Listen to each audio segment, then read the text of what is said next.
joke na hindi natuloy?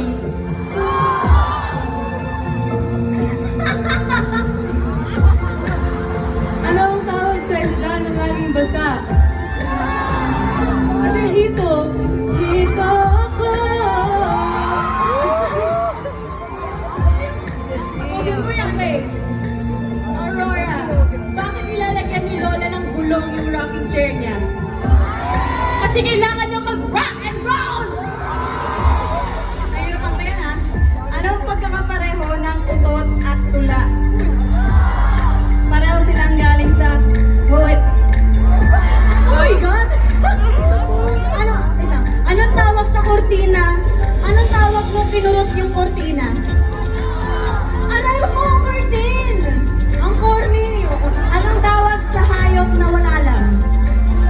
Naku, wag na isipin, lion. Bakit yung iba mga pare hindi nagsusoft drinks? Bakit? Kasi maka-juice sila.